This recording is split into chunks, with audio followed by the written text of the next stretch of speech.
So at long last, we finally have some Halo Infinite news of substance. I know that many of you wanted me to do a live reaction video. I didn't for two reasons.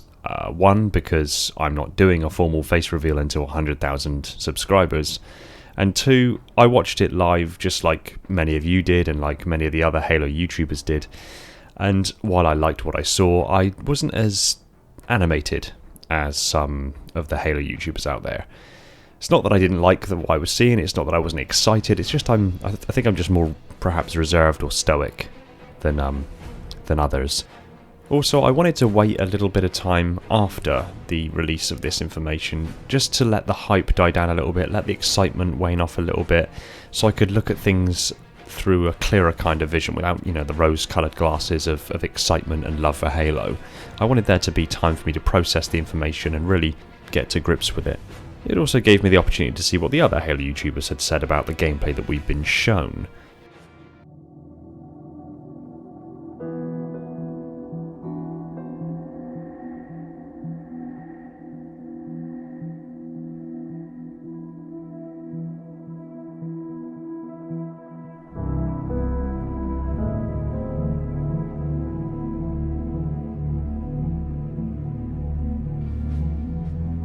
Hey everyone, welcome back to Installation 00, and today I'm looking at one particular part of the information that we received on Halo Infinite.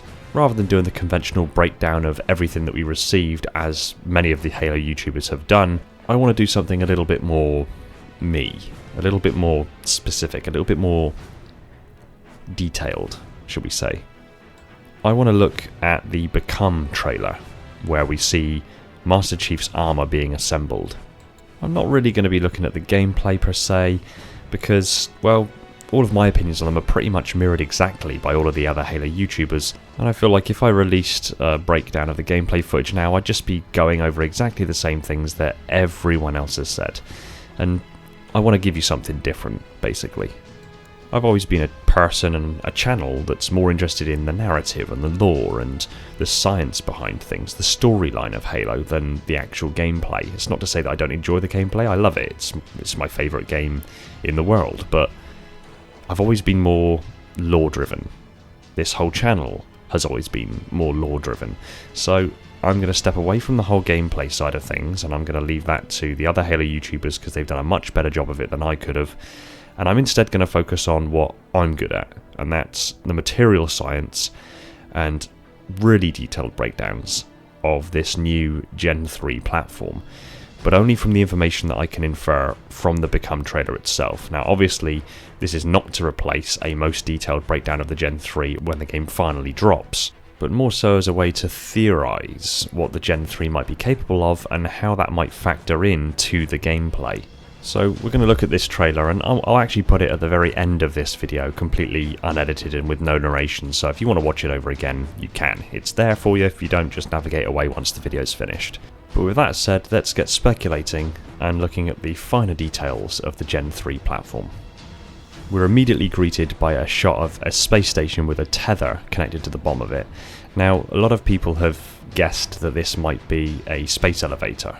The problem with that is that in order for it to be a space elevator, the actual station needs to be at geosynchronous orbit, and this is most definitely too close to the planet to be at geosynchronous orbit, which means it's not your conventional space tether. Onwards from that, if you notice the scene around this space station, you can see a very large crater or mine in the background. You'll notice in scenes further on where you can see out of the windows of this space station, or indeed see the space station at a different angle, you'll notice that the position of that crater changes relative to the space station, or rather vice versa. This means that this station and the tether are not connected to the ground solidly. If it were, the terrestrial features on the planet wouldn't move relative to it. It would remain stationary. In this opening scene, the mine is very visible in the background, however later on, the mine appears to be directly below the station. This leads me to believe this is in fact a skyhook. Skyhooks are similar to space elevators, except they do not connect to the ground. Instead, they effectively hang in the sky. The station hangs its tether down into the atmosphere, and at the other end of the tether there is some sort of terminus that Pelicans and other vessels can dock to transfer cargo. It means that this station can move relative to the planet. It doesn't have to be tethered to the floor, but it still allows access to space. But that's enough information about this space station. The liquid metal that we're then greeted by, initially when I first saw this exact scene, I thought it's probably the polymerized lithium niobosine or something of the sort. However, to then see this small droplet of this metal be added into a larger bath of the same metal, and part of the forearm armour to be cast as a consequence, made this abundantly clear that this was in fact the titanium used for the armour plating. However, titanium in its molten state glows very, very brightly. Yet this metal has maintained its lustrous silver finish. It hasn't begun to glow as a consequence of the heat. So this can't be just normal molten titanium. It could just be a fundamental artistic oversight, but let's run with this. I believe this metal is titanium, but more so it's a nano-titanium smart material or programmable matter. If I'm correct that all of the armour plating of the Gen 3 is made of a programmable matter, this has some interesting ramifications for gameplay. It basically means that, say you didn't want Chief to have the Mark 6 looking variant of the Gen 3 and instead wanted to customise it with perhaps some CQB armour plating, it would be a case of scavenging around the Halo ring and finding perhaps some schematics of CQB, loading them into the Mjolnir Gen 3 platform, and then the suit itself could automatically form into the new shape of this new schematic. In theory, the upgrade tab in the BIOS that we see later in gameplay could be where you can customize the armor and certain properties of it, and then when you effectively click finish, it executes that and your armor would physically reform as a consequence. In theory, this also means that color customization could have a lore explanation, it simply being that the surface of the smart matter refracts light at different wavelengths, meaning that you can customize the armor plate's color by simply changing the way in which light refracts off of it. I also duly note that it appears to be that the entire suit is being built and assembled in Zero-G. Now, beforehand I was aware that there was only one major component of the earlier generations of Mjolnir that needed to be made in Zero-G, and that was the polymerized lithium niobosine. However, being able to build the entire suit in Zero-G does afford some interesting benefits to the creation process. We can see some of the dies in the background. These plates are being die casted. The liquid metal is then die cast and comes out as a solid plate. It's unclear exactly how long this takes, as there are two other dies visible in this shot, one to the left and one to the right, that are still closed. The finished component of the forearm armour is then ejected and seamlessly floats along, I would assume, an anti-gravity field. It is scanned, likely so the machines know the exact orientation of the plates, and then it moves into an interesting chamber that seems to be lined with high-powered speakers. This is interesting because it suggests that it uses sonic waves in order to remove the scale and slag from the surface of the armour plate. This is actually done in some capacity in our modern manufacturing techniques. The next shot is interesting for a few reasons. One, because we can now see the crater outside of the window seems much further away than it was in the opening scene, but also because the plate is still being held in an anti-gravity field. This demonstrates unequivocally that the UNSC have mastered the control of gravity and artificial gravity. This is extremely interesting because you can do some very interesting things with the properties of metals in higher gravity fields. A higher gravity field would have the effect of making each individual atom of the molten metal tens, hundreds, or even thousands of times as quote-unquote heavy as they are normally. This would mean the very atoms of the material would be crushed closer and closer together under the force of their own mass.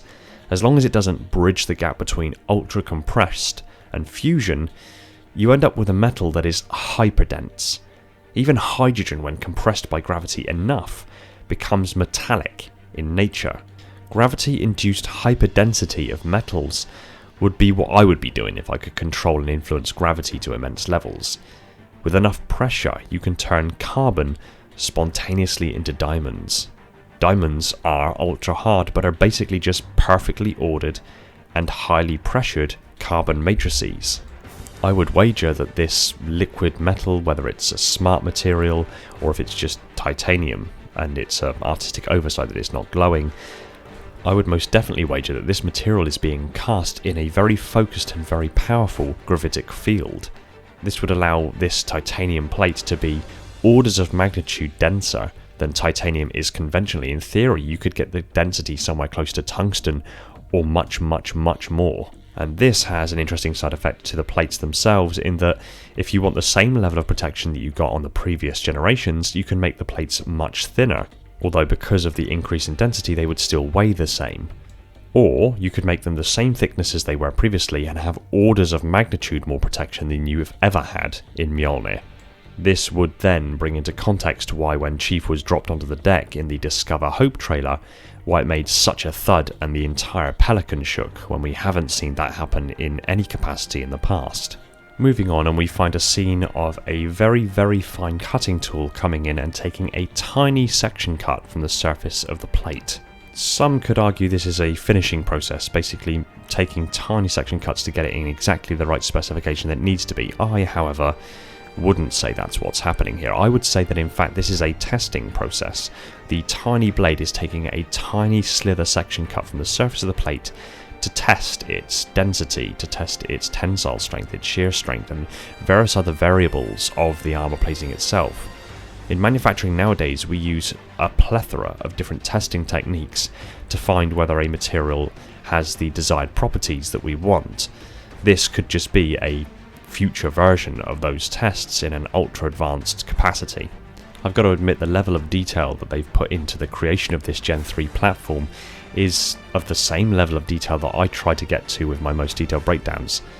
You know, it is literally almost like they made this trailer for me. I know they didn't, but you know, it's my ego talking, I suppose. Here we see a hand rising out of a black fluid.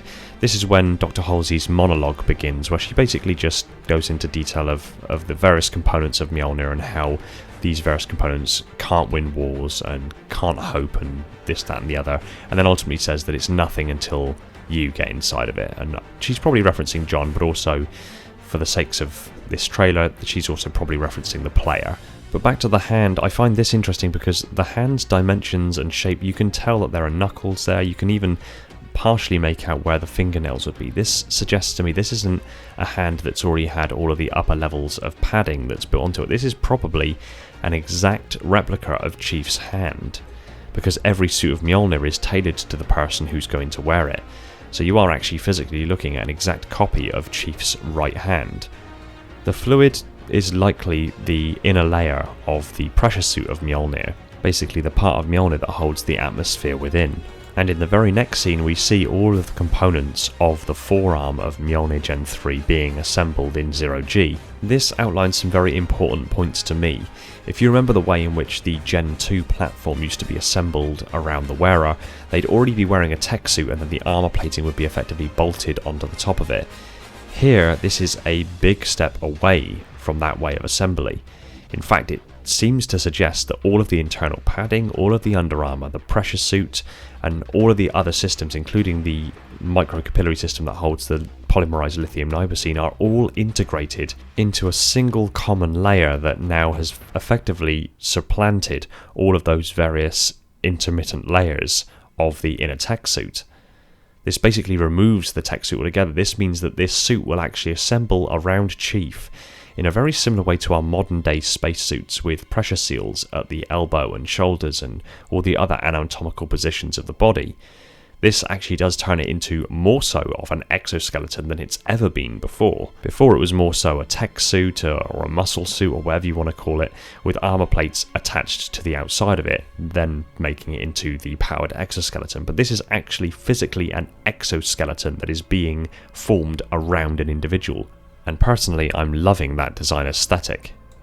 The fact that the very next scene shows a welding tool fusing together the plates of the forearm basically says to me that once these plates are together and all the internal components are underneath it, it's sealed like that and that is it. It can't be taken apart again, which means the armor assembly process that we've seen from the Gen 2 will not be making a return for the Gen 3. In fact, in theory, if this is how this armor is put together, Chief could, again in theory, take the armor off and put the armor on completely on its own, where before either an entire team of technicians or the broker armor mechanism had to be used in order to put the armor on or take the armor off. This likely affords a good degree of automation for Chief as a battle platform, so to speak, and means that he doesn't have to be anchored to a larger vessel like the Infinity in order to have his armor serviced or upgraded. In theory, he can do that in the field with the equipment that's available to him, likely in the back of Brohammer's Pelican. Next we see the grapple line being created. Some have said that it could be carbon nanotubes and monofilaments being threaded together, but I'll be honest with you, I'm pretty certain it's just a threaded and braided steel cable, because we're talking about 500 kilograms of Mjolnir armor, and plus steel cables have been used before. In the opening chapter of The Fall of Reach, steel cables were used to rappel down a cliff by the Spartans wearing their full Mjolnir. I won't talk to the function of the grapple line within the game, because I've got a sneaking suspicion some degree of thrusters is used to stabilise the trajectory, as there doesn't appear to be any pendulum-like effects and this kind of thing. We then see the penetrative tip and the housing of the grapple line being retracted in. That tip is most likely something like tungsten or depleted uranium, something that is extremely dense and extremely hard, so it can penetrate into stone, Forerunner materials, and evidently other beings in order to be used and function correctly. Very briefly after this, we see the left thigh, the left forearm and hand, the left lower leg, and the waist and groin armour. Again, these appear to be being held in some sort of horizontally moving gravity field. The next scene I find particularly interesting because we have a technician here who I think looks strikingly like the Professor Anders from Halo Wars 1.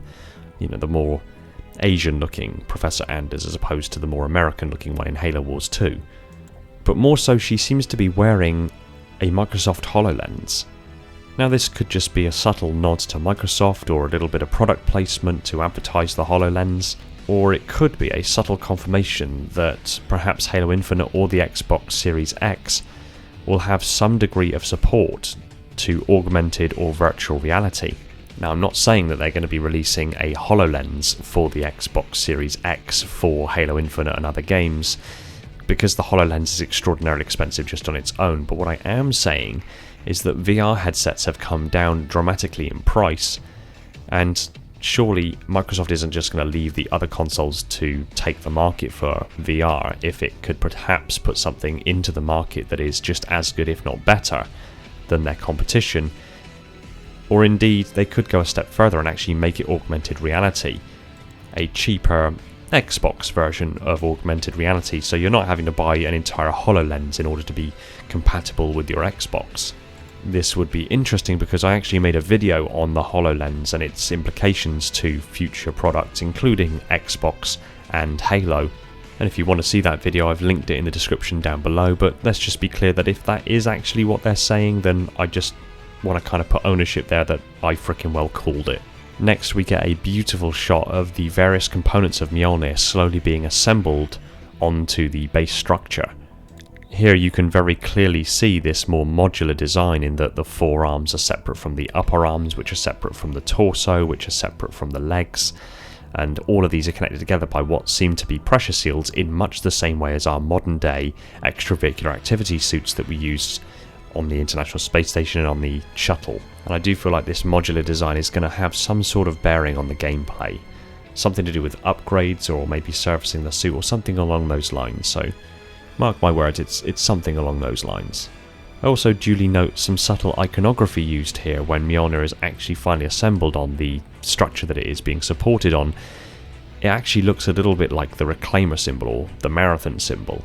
Again, this could be a subtle nod to the previous games, but let's bear in mind, we're still technically in the Reclaimer saga right now, so it may be just a nod towards Chief's position as a Reclaimer. The suit is now being effectively washed in some sort of solution. I don't think for a minute that it's actually the polymerized lithium niobosine, because quite frankly there's no point in pouring it all over the suit when the polymerized lithium niobosine is supposed to be poured into a microcapillary layer within the suit itself, so I think it's just being washed down to get rid of any dust and contaminants because, well, at the end of the day these suits are put on in an extremely sterile environment, so this is probably one of the latter stages of this sterilization process. we get a beautiful shot of the visor of the helmet being scanned by a laser light.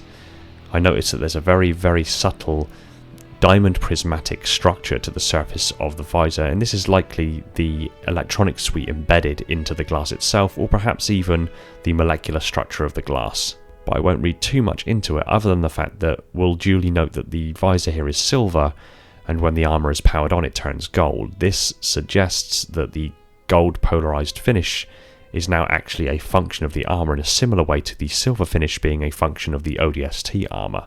This may suggest that Chief's visor could, in theory, be depolarised. And again, we get a shot from the station from outside, and you'll notice that now the station appears to be directly over that mine or crater.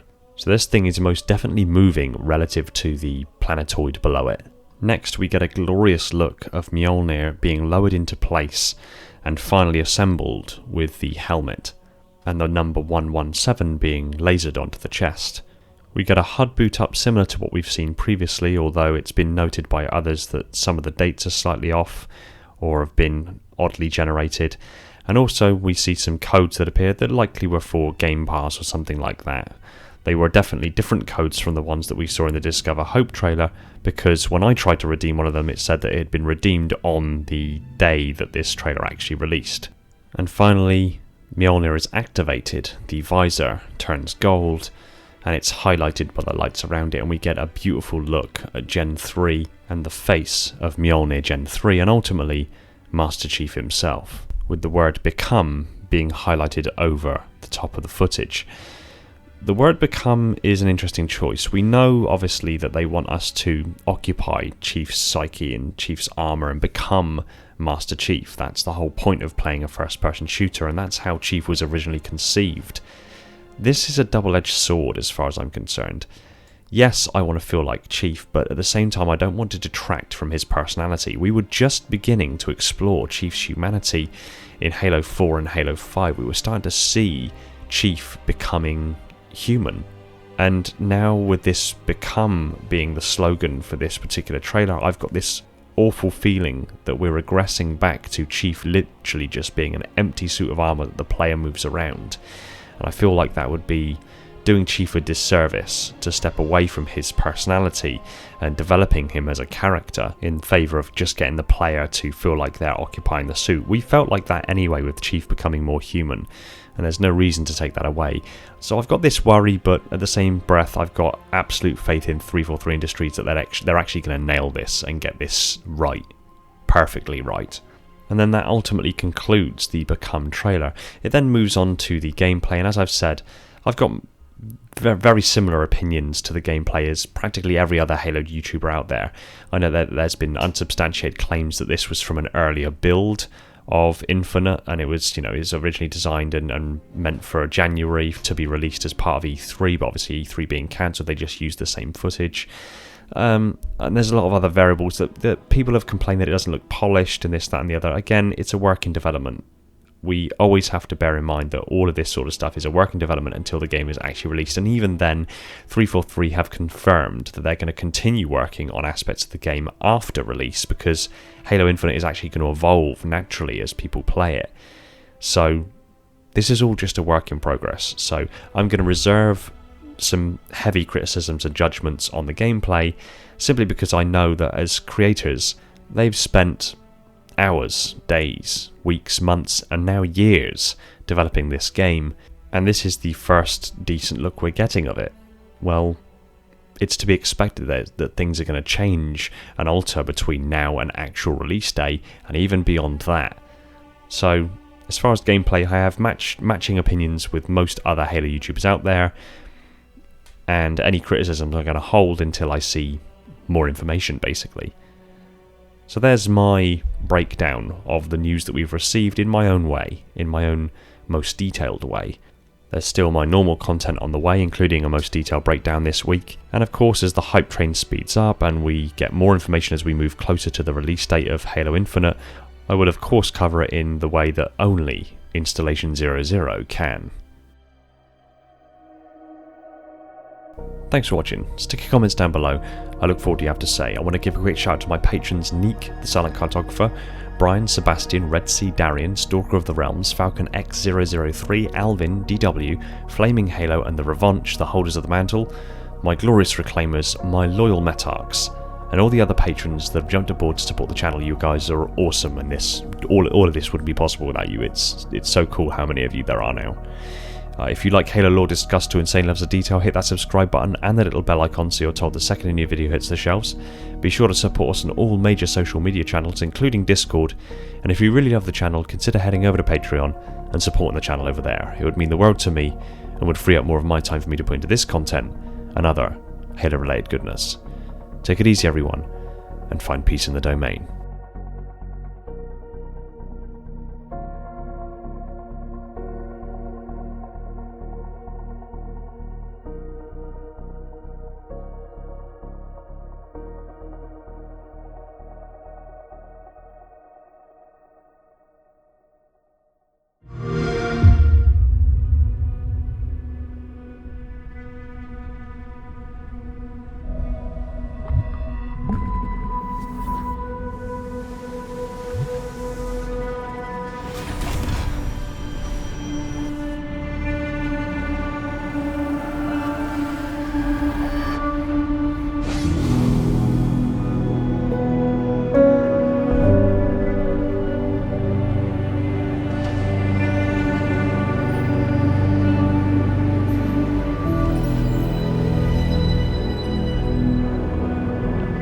The Mjolnir exosuit is now complete.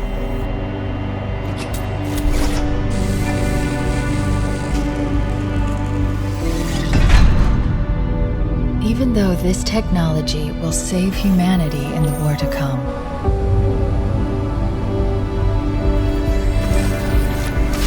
I must remind myself,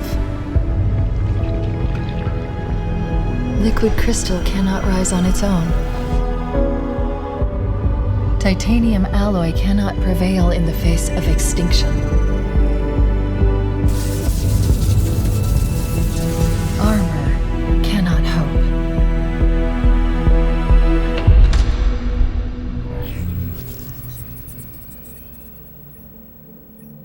It all means nothing until you step inside.